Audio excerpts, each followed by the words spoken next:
네, 오늘은 산업에 대한 이야기 준비되어 있습니다. 이코노미 클럽 일부로 진행을 하겠고요. 오늘 함께 해주실 분은요. 프레스티지 경영전략연구소의 반종민 소장님 모셨습니다. 소장님 어서 오세요. 반갑습니다. 네, 오늘은 그럼 소장님과 함께 어떤 이야기를 해보게 될지 먼저 주제부터 좀 확인을 해보도록 하겠습니다. 네, 이코노미 클럽 일부 주제입니다. CES 2024 개최 내년 IT 분야에서 주목할 만한 포인트 저희 함께 짚어보겠습니다.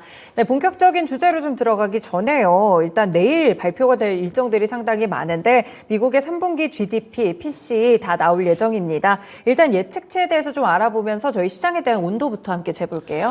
네, 지난 11월입니다. 그러니까 3분기 미국의 GDP 성장률이 전기 대비 한 5.2% 기록을 했다 하는데 미국 상무부에서는 성장률 잠정치가 연율 5.2% 집계됐다고 지난달에 좀 밝혔습니다. 그래서 이 점을 좀 봐야 되는데 10월에 속보치를 봤을 때는 4.9였는데 0.3% 상향 조정됐다라고 보시면 될 것 같고 월스트리트에서 이제 집계한 시장 전반치가 5.0보다도 웃돌았기 때문에 그래도 굉장히 좀 긍정적인 부분들이 있지 않았나 보고 있고요.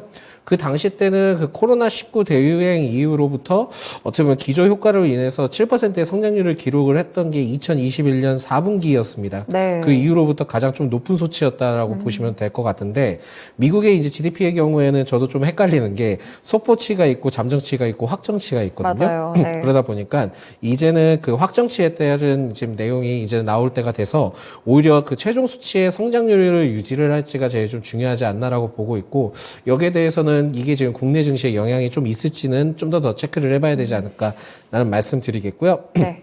이번에는 좀 PC 쪽으로 좀 말씀을 드리자면, 네. 미국, 그러니까, 페드의 경우에는 정책 결정에 참고하는 11월 PC 가격 지수가 있습니다. 그쵸. 근데 이게 전문가들 당시 그때는 인플레이션이 지속적으로 둔화될 것으로 좀 예상이 됐다 보니까 결국은 이제 변동성이 큰 식품과 에너지 가격을 제외한 근원 PCE가 가격 지수 대비 이제 전년 대비 한 3.4% 했을 거로 좀 추정이 되고 있거든요. 네. 그래서 지금은 각각 좀 흐름들을 보면은 여러 가지 좀 내용들이 나오고 있기는 한데 지난 10월에 살펴봤을 때는 각각 한 전년 동월 그리고 전월 대비 때 했을 때 3.5에서 0.2 각각 상승을 했었습니다. 근데 네. 11월 때는 3.2였고 전월 대비 0.1% 상승 예측을 하고 있는 시점을 봤을 때는 그래도 긍정적인 부분들이 좀 더 있지 않을까라고 보고 있고요. 네. 만약에 PC가 계속 좀 높아지게 된다 한다면 결국은 소비 지출이 계속 좀 늘어나다 보니까 금리를 인하를 하기가 좀 어렵지 않을까라고 보고 있는데 지금 상황에서는 그래도 금리 인하 가능성이 있다 보니까 저는 오히려 좀 어느 정도 둔화됐을 가능성을 좀 두지 않나라고 좀 생각이 들고 있어서 이 점을 봤을 때는 연준이 2% 얘기를 하지만은 그 정도까지는 쉽지는 않을 것 같다. 그렇지만은 그래도 좀 일부는 둔화되지 않았을까라는 말씀드리겠고, 네. 이 필라델피아 제조업 지수의 경우에는 지난달에 한 마이너스 5.9를 기록을 했습니다. 그래서 이게 10월 달보다는 좀 증가를 한 것으로 알려져 있는데 이번에는 좀 어떻게 나올지는 모르겠지만은 그래도 좀 어느 정도의 마이너스 폭을 줄이지 않았을까라고 좀 판단하고 있고요. 이것도 만약에 0보다 높았을 경우에는 경기가 이제 상승세로 좀 돌아가는 거고 미만일 경우에는 이제 불황세이기 때문에 이 점을 좀 체크를 하셔야 될 것 같은데 네. 그래도 좀 마이너스 폭을 좀 줄이지 않았을까라는 좀 말씀드릴 수 있을 것 같습니다. 그리고 오늘 좀 이슈가 됐던 것이 마이크론에 대해서도 1분기 영업 손실을 좀 지속됐던 이슈가 나와주고 있는데 저는 좀 그렇게 나쁘게 생각하진 않습니다. 왜냐면은 영업 손실이 지속됐긴 했지만 영업 이익이 전 분기 대비의 적자폭이 23% 정도 줄었거든요. 그렇기 때문에 이 점을 좀 살펴보셔야 될 것 같고 매출은 전년 동기 대비에 비해서는 15% 그리고 전 분기비에서는 17%가 늘었습니다. 그만큼 마이너스 축이긴 하지만은 그래도 어느 정도의 회복세가 계속 좀 나와주고 있다라고 보시면 될 것 같고요.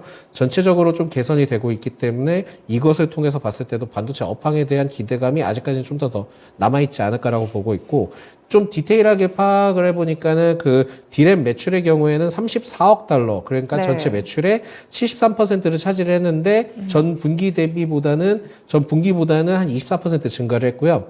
낸드 플래시 경우에도 전 분기 대비로는 2% 늘어났는데 낸드 플래시 쪽이 조금 아쉽습니다. 그래서 이 낸드 플래시에 대한 고정 가격이 빨리 좀 어느 정도 늘어나야지만 국내 이제 SK 하이닉스든 삼성전자든 좀 적자폭을 좀 많이 줄일 수 있는 점도 좀 체크를 하셔야 될 것 같습니다. 네, 뉴욕 증시에서 있었던 이슈들 함께 정리를 해봤습니다. 일단은 내일 PCE 지수가 또 발표가 되는데 과연 금리 인하에 대한 기대감을 뒷받침해주는 재료로서 사용을 할지 함께 살펴보시면 될 것 같고요. 이와 더불어 마이크론 실적 그리고 제조업에 대한 상황까지 함께 봤습니다. 네, 본격적으로 주제로 가볼게요. 사실 이제 매년 1월이면 여러 가지 행사들이 많은데 조금 전에 스페셜 원시간선 JP모건 헬스케어 컨퍼런스도 이제 1월 달 초에 보통 열리거든요. 근데 이와 더불어 IT 업계, 그러니까 또 가전업계 이쪽에서는 CES 2024가 또 굉장히 중요하잖아요. 이번 주요 내용들은 어떻게 될까요? 이게 2024, 그러니까 CES 2024가 IT 쪽이잖아요. 근데 네. 이게 IT라고 얘기를 하면은 너무 분야가 많습니다. 그쵸. 분야가 많기 때문에 일단은 내년에 좀 주목받을 분야는 제가 좀 정리를 해드리겠고요.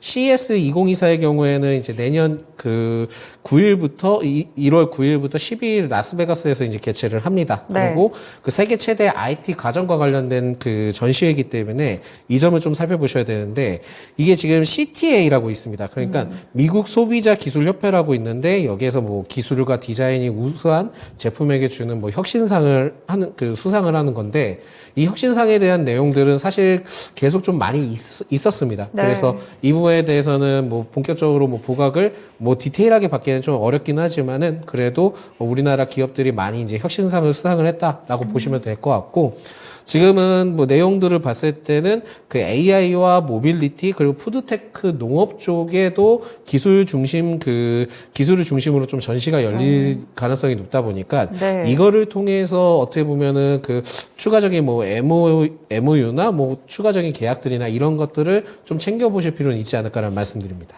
네, 내년에도 사실 이렇게 좀 어떻게 IT 업계들이라든지 이런 트렌드가 흘러갈지 볼 수 있는 바로미터가 바로 CES 2024다라고 말씀을 드릴 수 있을 것 같은데요. 그러면 우리나라 기업들이 항상 여기서 두각을 드러냈던 것 같은데 이번에 수상 대상 기업들은 어디가 될까요? 수상 대상 기업들이 좀 어마어마하게 많더라고요. 네. 그래서 저 정리를 하는데 좀 시간이 걸렸었는데 일단 삼성전자. 네, 삼성전자의 경우에는 최고 혁신상이라고 3개가 좀 포함이 됐고 그중에 이제 뭐 모든 걸 다 포함했을 때는 28개 정도의 혁신상을 포함을 했는데 여기에 뭐 갤럭시 Z 폴드도 그 지포드 외에도 인공지능 AI 기반인 부분들도 좀 어느 정도 포함이 됐던 것으로 판단이 되고 있고요. 네. 그리고 메모리 반도체 부분에서도 뭐 초광대역 솔루션 엑시노스 커넥트 U100이 그 혁신상을 좀 수상을 했다 합니다. 네. 그래서 이 부분에 대해서는 아마 반도체 쪽으로 노출이 좀 되지 않을까라고 보고 있고 LG전자의 경우에는 좀 그 OLED TV에 대해서 뭐 2013년 이후로 한 해도 거르지 않고 12년 연속 혁신상을 받았다 합니다. 그래서 가전은 역시나 뭐 좀 LG 쪽이 좀 우세하지 않나라고 보고 있는데 이 외에도 소프트웨어 TV에 대해서도 운영체제 그러니까 OS 쪽인데 4개의 혁신상을 받았는데 그중에 컨텐츠, 엔터테인먼트, 인공지능, 디지털 헬스케어 부분에서 수상을 받았다니까 LG도 내년에 좀 기대를 해볼 수 있는데 주가는 좀 약간 그렇게 반응은 쉽지는 않을 것 같다는 말씀 드리겠고요. 네. 그리고 HD 현대의 경우에는 건설 기계용 AI 기반 머신이 어시스턴트 수상을 했고 두산그룹의 경우에는 두산 바켓과 두산 로보틱스가 출품한 전동식 스키드 로더 그 모델이 있는데 네. 이거 말고도 AI 로봇 시스템 오스카더 소터가 그 혁신상을 좀 탔다 합니다. 그래서 로봇과 관련된 이슈는 내년에도 좀 부각을 받을 가능성이 높지 않을까 보고 있고요. SK그룹의 경우에는 SK이노베이션이 지원하는 그 소셜 벤처 기업 중에 쉐코라고 있는데 이 쉐코가 혁신상을 좀 수상을 했습니다. 그래서 지금은 그 알만한 기업들은 다 수상을 했다 보시면 될 것 같고 의외의 기업이 하나 있습니다. 어딜까요? 코웨이라는 기업인데 네. 예, 이 코웨이 경우에도 안마기 관련된 게 혁신상을 수상을 했다라고 보시면 될 것 같고 최근에 뭐 주가 흐름들을 봤을 때 코웨이도 그렇게 나쁘진 않은 것 같다라는 말씀을 추가적으로 드리겠습니다. 네, 그러면 이 수상기업에 대한 투자를 해봐야 될지 이 CS 2024로부터 투자 관점을 뽑아내자면 어떤 전략을 가지면 될까요? 이게 수상한 기업들 위주로도 접근을 하셔도 될 것 같기는 합니다. 근데 여기에서 좀 더 포괄적으로 보셔야 될 게 단순히 그 기업만 보실 건 아니고요. 그 기업을 통해서 섹터가 연결된 기업들도 같이 살펴보실 필요는 있을 것 같다라는 네. 말씀 드릴 수 있을 것 같고요. 특히 이제 그 CES 2024 참여 대상 기업 중에 코스피 대형주 중심으로는 좀 접근이 유효하지 않을까. 물론 이제 루즈할 수는 있어요. 그러니까 투자 관점으로는 루즈할 수는 있지만은 그래도 최근에 외국인 순매수세가 유입되는 쪽이 코스피 대형주 쪽으로 많이 유입이 되다 보니까 투자 때는 좀 접근이 유효하지 않나라고 보고 있고요. 삼성의 경우에는 AI 전략에 대해서 그 전시를 하고 그거에서 좀 발표를 할 예정이고 현대차와 기아차의 경우에 자율주행 쪽에 대해서 부각을 받을 가능성이 높기 때문에 네. 이 점을 체크를 하셔야 될 것 같고 SK는 친환경 쪽, LG는 좀 특이합니다. 사이버 보안 관리 체계에 대해서 콕픽이라는 플랫폼이 있는데 이거는 좀 발표한다 합니다. 그래서 지금은 삼성에서는 AI 쪽을 체크를 하셔야 될 것 같고 현대차와 기아차는 지금 주가 흐름들이 좋거든요. 그렇죠. 근데 지금은 부품주 쪽으로도 살펴보셔야 되는데 추가적으로 자율주행까지 좀 넓게 보시면은 그래도 좀 괜찮지 않을까라고 보고 있고요.